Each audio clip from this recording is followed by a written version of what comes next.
Thank you everyone for being on this webinar, and thank you to the California Water Quality Monitoring Collaboration Network for hosting this webinar and inviting me to come on. I'm talking to you today about the California CyanoHAB Network, or CCAB, and it's been around for a while, since about 2005, 2006. Previously, we just changed our name from the Statewide Blue-Green Algae Public Working Group. So you might have heard of it,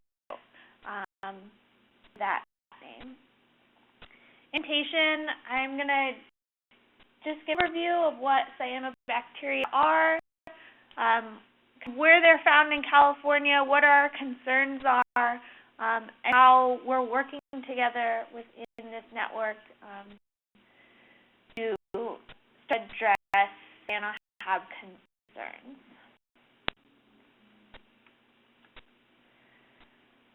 So bacteria are single-cell bacteria that have the ability to photosynthesize, mostly because that they have chlorophyll A. They act a lot like algae, even though they're true bacteria.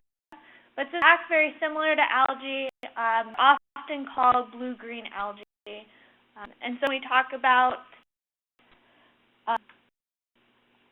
we'll usually just refer to it as algal blooms, even though they're actually bacteria. So what are algal blooms? Algal blooms are extremely high cell densities of either cyanobacteria or eukaryotic algae. They're in this visual accumulation of species, and these blooms tend to be dominated either by a single or very few species. There are many environmental factors that can influence algal blooms, and each water body responds a little bit differently to the different factors. So it's size, one-fits-all approach, and every water body from lakes to large rivers to streams to estuaries to the ocean responds very differently.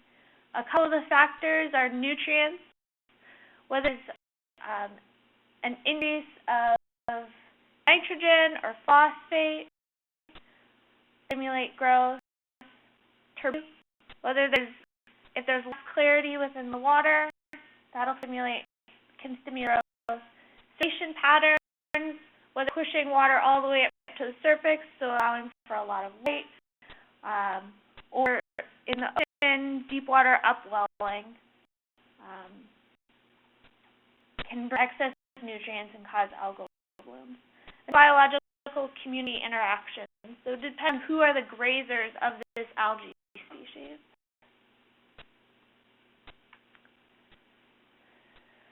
So blooms are really pretty common, and not all of them are harmful. But there's this distinguishment that we make for harmful algal blooms.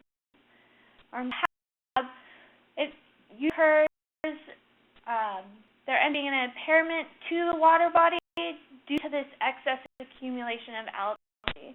And concerns can, each of them can be a concern for a hab or just one of them.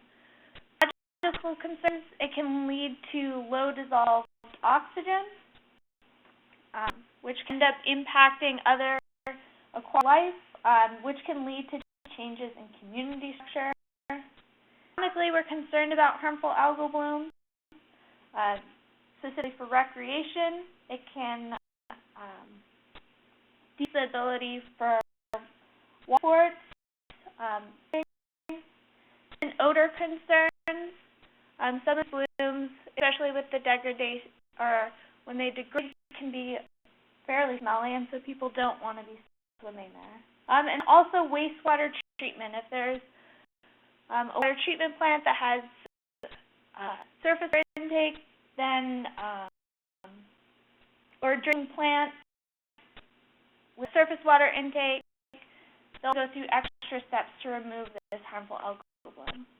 Public health, some algae can have toxicity, and then specifically some cyanobacteria species can lead to toxicity concerns. So especially with cyanobacteria, we're really concerned about cyanotoxins. Some species of cyanobacteria, it's not all species of cyanobacteria, they can produce chemicals, which we're calling cyanotoxins, and they can, depending on what the toxin is, it can affect the liver, the nervous system, or skin. In California, four that we're really concerned about are microcystin from the species or the genus Microcys, Anatoxin A from Anabina and typically a phantasominin, Cryptospermopsin, and also saxitoxin. And this ends up leading to these water quality advisories and signs being posted saying that there's toxins from blue-green algae blooms. Focus on one of the toxins, and that's microcystin. And this is the most commonly detected cyanotoxin in that genus Microcystis. There are being about 70 variants of microcystin, and the most common one and the most studied is microcystin LR. The primary exposure route is through ingestion. Can either be from humans,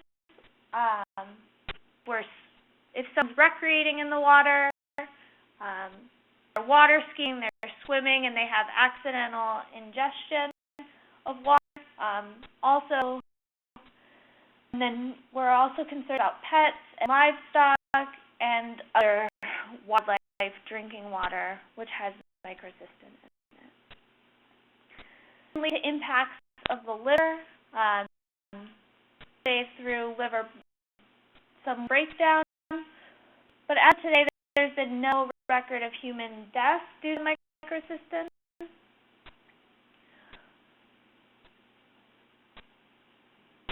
Our guidance for, so it doesn't have any standards for microcystin water. Our guidance that we're drawing upon is from the World Health Organization, and I believe it was 1988. They put out a number for the tolerable daily intake of 1 milligram per liter of microcystin. And this is kind of our guidance action level for microcystin currently. So bacteria can be found through the entire world, all California, and there are CyanoHAB blooms that were more persistent in California, and there's 3 locations tend to have reoccurring blooms that we're concerned about. One is the Klamath River, and I'll talk a little bit more about that later. And then Pinto Lake down in Monterey. Bodies like in the San Joaquin part of the Delta, those had recordings of microcystin, but these 3 areas definitely have reoccurring blooms.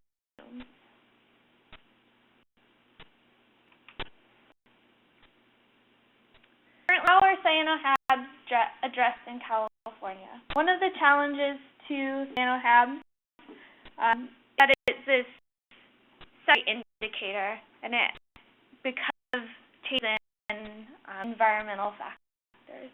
So that there's not a regulatory path currently. Now we have a draft voluntary guidance for municipalities and other agencies to follow as how to post and depost water bodies. So we're really concerned about the human health impact. So how it works is that a recreator will tell their public health agency, which ends up telling the state or regional water board, that there's a concern for cyanoHABs. And then we go through a monitoring process, and depending on whether scum is present, what type of cyanobacteria are there, then there is harmful producing bloom, then you start to make decisions of whether to post a public health warning sign. In California, we don't close any of the lakes or any of the water bodies. We just are able to put up a health advisory. So, and this becomes challenging just to make sure that the public is actually reading the signs and following the signs to not go in and recreate in the water. Challenges that we face across the state with CyanoHABs. Again, complex set of environmental factors.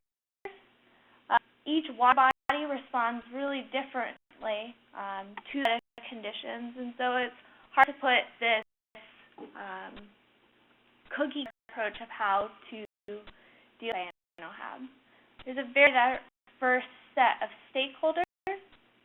We have multiple regulatory agencies, EPA. On the state level, Department of Public Health is really, they're focused on the public health toxin concern as well as drinking water. And then at the Water Board, we're the beneficial uses with recreating and then animal health. There's a diverse number of cyanotoxins. It's really, we don't need statewide objectives or levels, and we're really basing it on World Health Organization guidance levels. So there's a group of science on the level should be, and this is continuing to grow. Lack in statewide consistency and monitoring. Monitoring is becoming more established, but I think that's always a challenge across the state.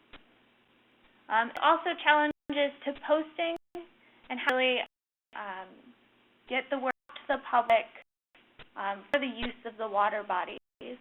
Really making sure that they're not letting their dog go out into the water when there's scum, and to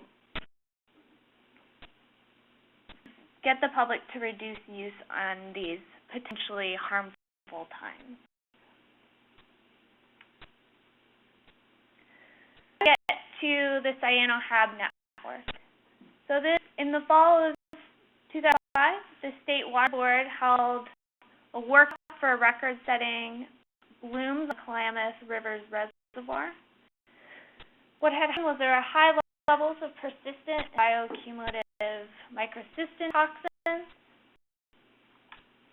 This leading to U.S. EPA, State Water Board, Regional Water Board coordination and information sharing with the diverse set of stakeholders in the Klamath area. In this, we ended up establishing the statewide blue-green algae working group.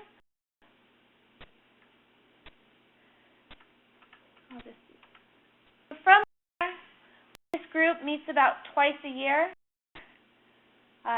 Some varies. We produce a draft voluntary guidance about harmful algal blooms. That's giving guidance for how to post, how to depost, what are the toxins of concern. Produced a report in 2012 suggesting action levels for 6 different cyanotoxins.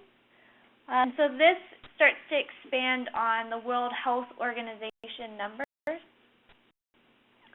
Did 2 trainings on HABs identification and sampling. Our board has funded approximately 4 different projects for water quality investigation on the Klamath River, another development of different methods for analysis of cyanotoxins. The sea otter poisoning near Monterey Bay is a really interesting case of the connection between producing cyanobacteria blooms with toxic effects and then downstream harm to, or down ocean harm to sea otters. And so it's really showing that the bacteria isn't just a freshwater issue, but it also is a marine issue. An ongoing project right now is with non-point source project within Pinto Lake, and try to come up with a good way to reduce the blooms in Pinto Lake. The group has a diverse set of members from multiple agencies, both state and federal, multiple tribal governments, local health departments across the state, multiple academics and researchers, some others, important users, Metropolitan Water, and Pacificor. So this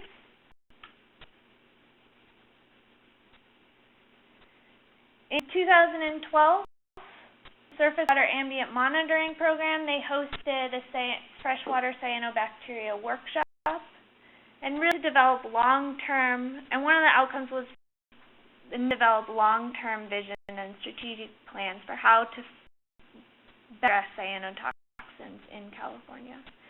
We wanted to do this through identifying and prioritizing management questions, how to synthesize existing data and identifying data gaps. We had a work that's going on in California, and we're just bringing that all together better. Develop better communication tools to provide local agencies and health departments a better ability to disseminate information to the public. And then there's also a call for really forming a coordinated network through collaborations with federal, tribal, state, regional, and local agencies. So we're moving forward. Out of that, defining a mission, establishing a steering committee, subgroups, and short-term reachable goals. And meetings this past spring. And from that, solidified some of our goals for CCHAB network. And so first, we really want to promote improvements in coordination, monitoring, and management. We think that this is the coordinated monitoring and management are a really key three-prong approach to working with harmful cyano blooms. We address it in both freshwater and marine ecosystems, so it's not just a freshwater issue. It's important to continue developing this collaborative relationships among the very diverse nature of entities who are responsible for addressing cyanobacteria concerns. Third, make efficient use of limited resources, from information sharing to duplicative efforts, promoting research, monitoring, assessment, identifying what are gaps, both technically and policy gaps, and continuing to communicate concerns to the public.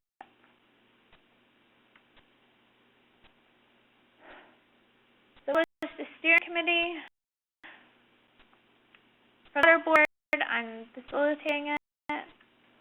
And then we have a representative from a federal agency, US EPA. We have a representative from the state agency, from the water boards, a representative from a local agency, City of Watsonville, a representative from a user-related community, and this is going to be Pacificor, one tribal representative.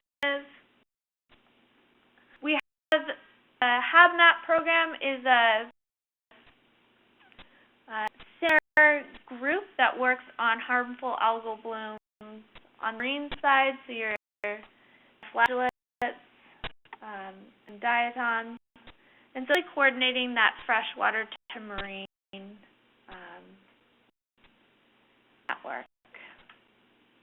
One from the academic community, use Santa Cruz, representative from the environmental community, and that spot's still yet to be filled. Within, we have 6 different subgroups. Not all of these are full, and they're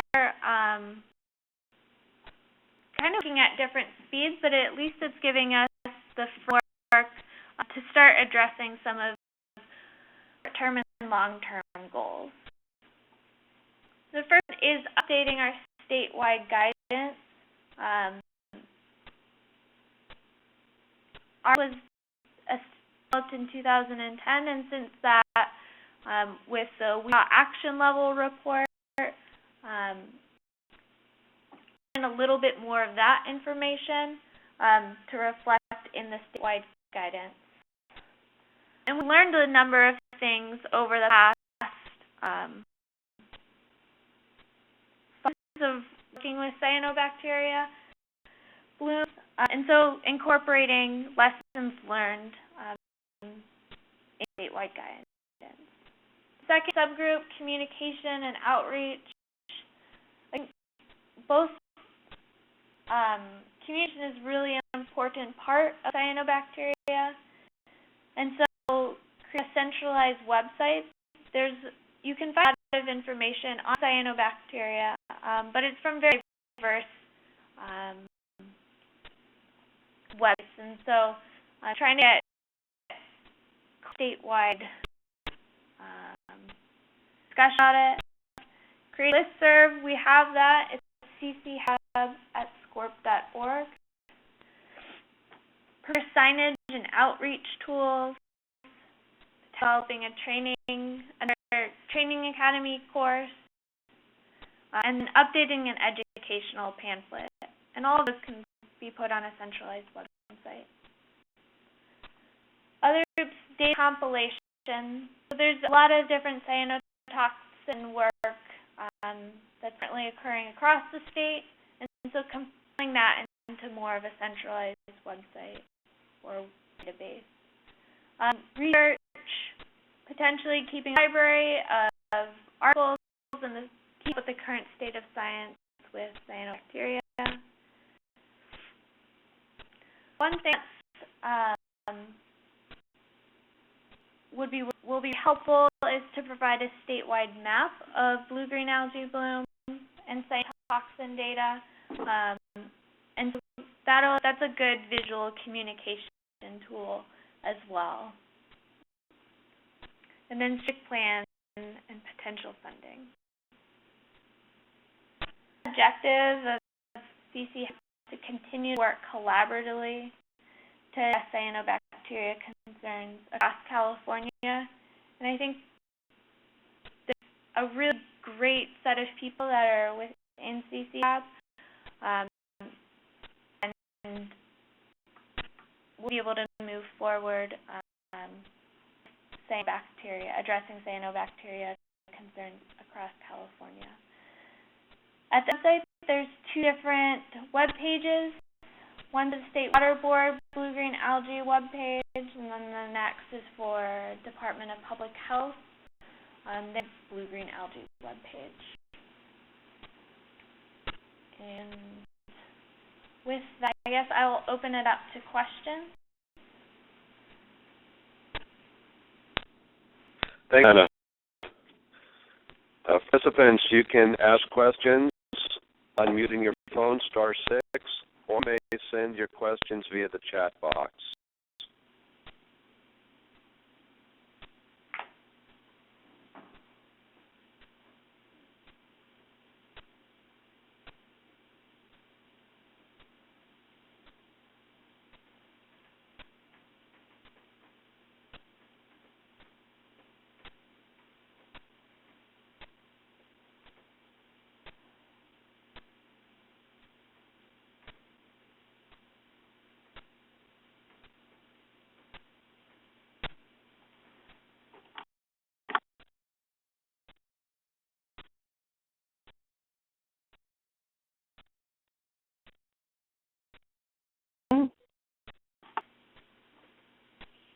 Yeah, go ahead. Oh, essence, mostly surface waters, fresh waters. What about bay waters like San Francisco Bay? Is that part of this as well, or is that part of the HAB map, the marine side? That are cyanobacteria concerns in San Francisco, and so that would be included within CCHAB. So it's not freshwater marine distinction, but it's focused on all cyanobacteria, and then the HAB map side focus on marine algae.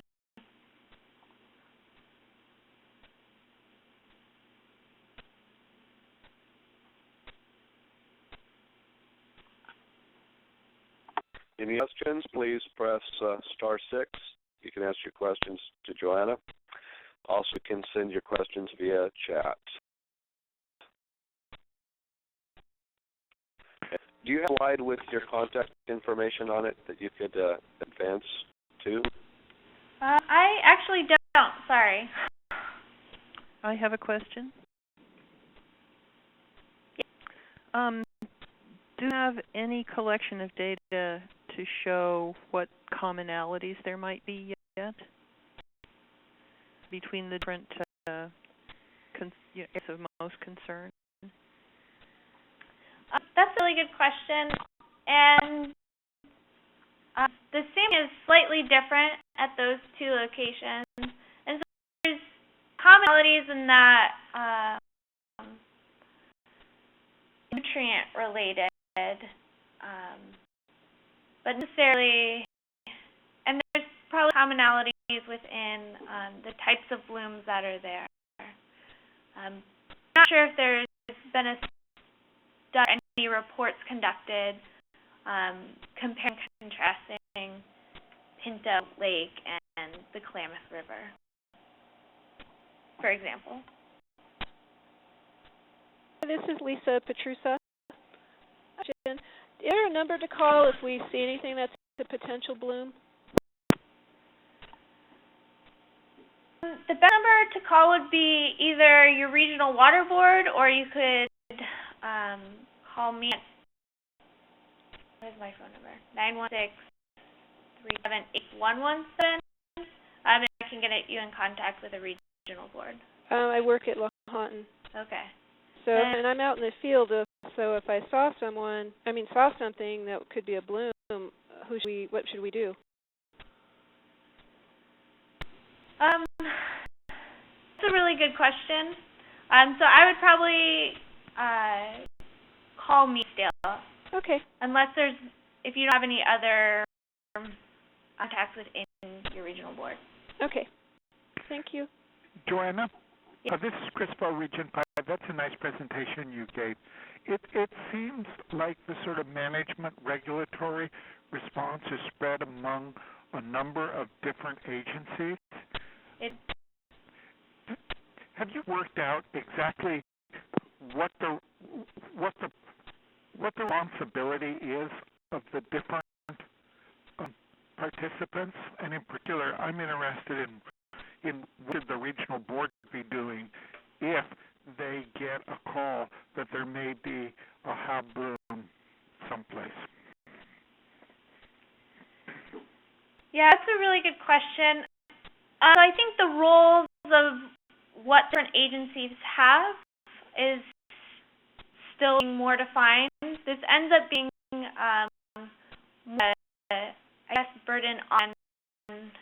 burden, but ends up falling a lot of responsibility to a regional board, just because they got that out in the field,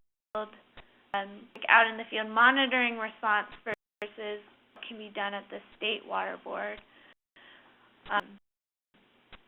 And the guidance for a board or for the local health is definitely lacking, and so that's one of the things that we're on the list to be improved within the network, or the network, I guess. That is because it's clear we need better coordination. Yeah. I don't even know if you were to call Region 5 exactly who you're calling. I suspect it's me, but if you called me, I'm not exactly sure what the regional board versus county health versus state health responsibilities are. It's definitely a tricky part. That's a challenge with. It's undeveloped right now. Okay, thank you.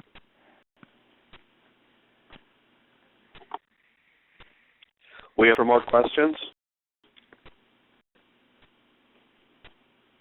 Yeah, to ask another question. This is Jane Nielsen. Is there a record of the mycocystin pure Russian River?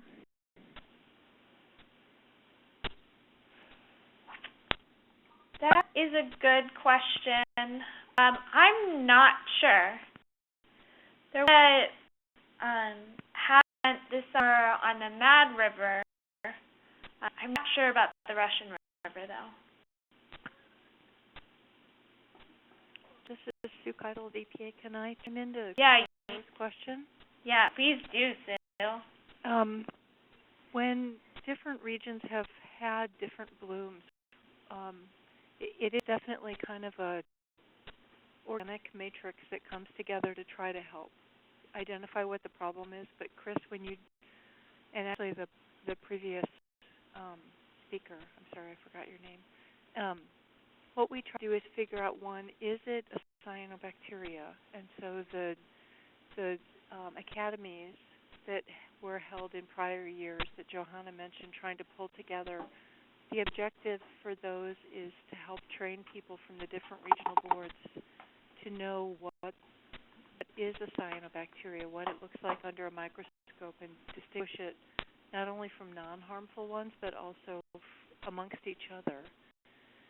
If it is, in fact, a harmful algal bloom or cyanobacteria, to as quickly as possible figure out that decision tree that Johanna presented, which is, are they producing toxins, and are they toxic, potentially toxic producing species in sufficient density that they would indicate the post. And EPA has been able to provide kind of like one-off analysis for microcystin using ELISA, meaning, for example, this summer with the Mad River had a bloom of nostoc, a different species. They were able to send us a couple of samples that we could analyze for microcystin, and that's actually the only toxin that we have the ability to analyze for in Region 9. And that was just a way within a couple of days to know whether or not there is levels of concern of that toxin present. So I would say the first step is to work with the regional board and Johanna, and you can also contact me, and we just see, is it a species of concern, and is it producing toxin that creates a worry? Because in some instances you can have very heavy blooms and they're either not harmful or they're not producing any toxins, so it becomes more nuisance than public health concern. We are very much trying to be issue in California and build a system to help address these occurrences and let people know how to respond. Thanks. Joanna, this is me, Crispo, again. So what I'm hearing is that the issue of responsibility to determine species identification and then possibly abundance and whether there's detectable amount of toxins, that responsibility falls on the appropriate regional board, if not county health. You know, it varies. With the MAD this summer, it was county health that called all of us, kind of like, what do we do? And that seems to be the way it's working with new occurrences is whoever finds it first, and it's typically at a local level, contacts the regional board, state us, whoever they can, and we all kind of band together and try to see how we can help each other to figure it out. It is not better established than that at this point. Yeah. Okay. Thank you. question that was sent in via chat. Okay. Can you discuss the current and future research efforts?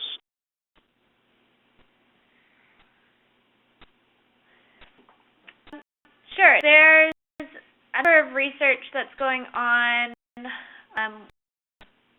for Davis. I'm not really sure the specifics of a lot of research, but there's a number of researchers at UC Davis, Department of Water Resources. There's research occurring there. A lot of delta-specific research.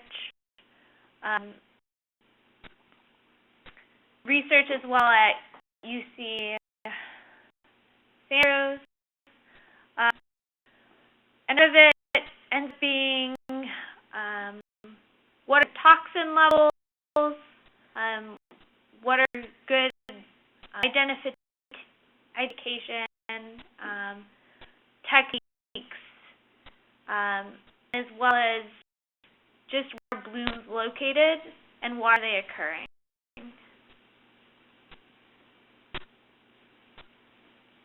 Thank you.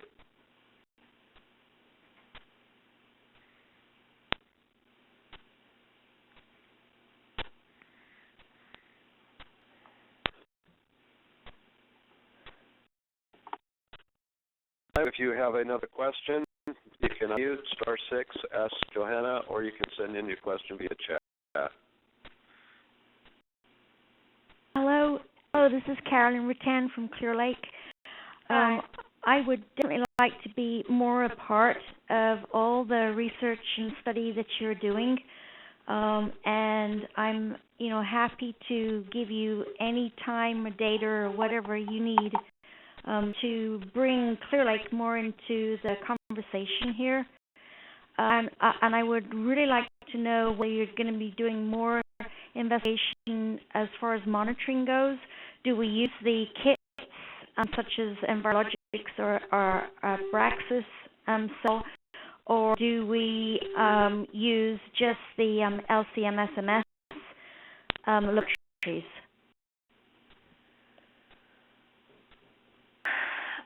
I'm not sure I can speak to, unfortunately, the specifics of those two techniques right now, but we'd definitely love to have Clear Lake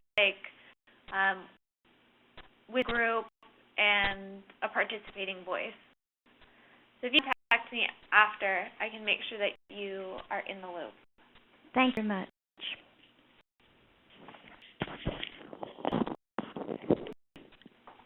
Can you hear me? Yes.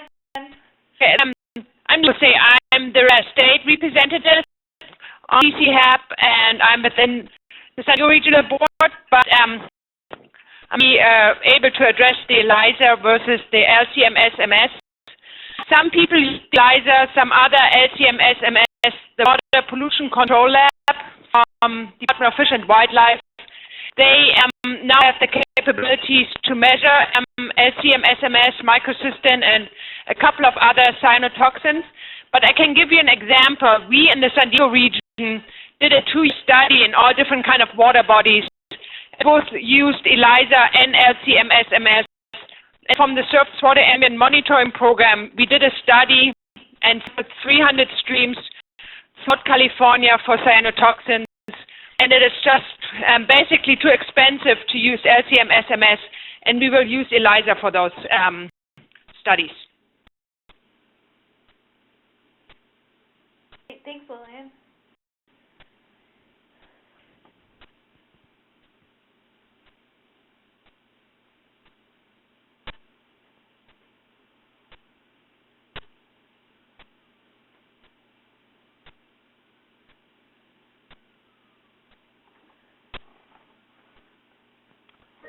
Thanks, Johanna.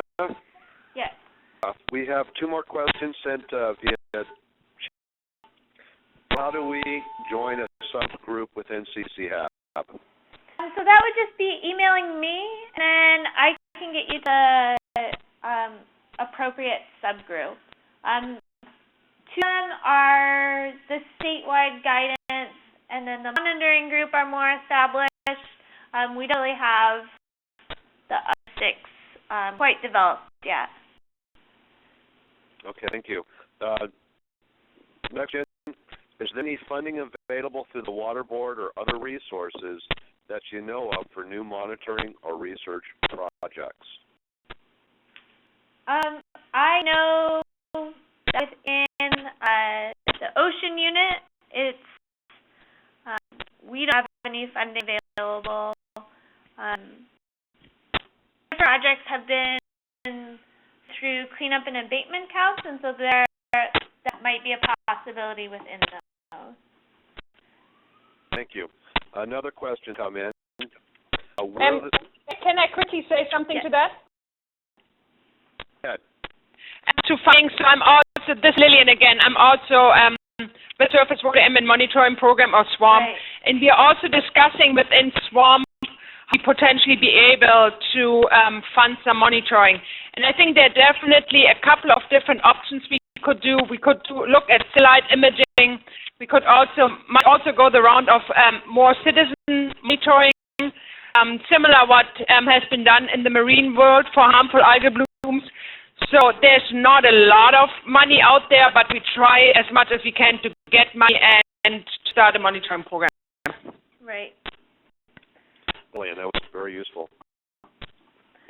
Another question's come in via chat. When will be another identification course to workshop? Identification workshop. There's one on the book to be scheduled, but I think it would be a helpful idea to start redeveloping that. I'm actually not really sure what goes into setting up with the training academy, but it would probably be about a year out if one were to get started.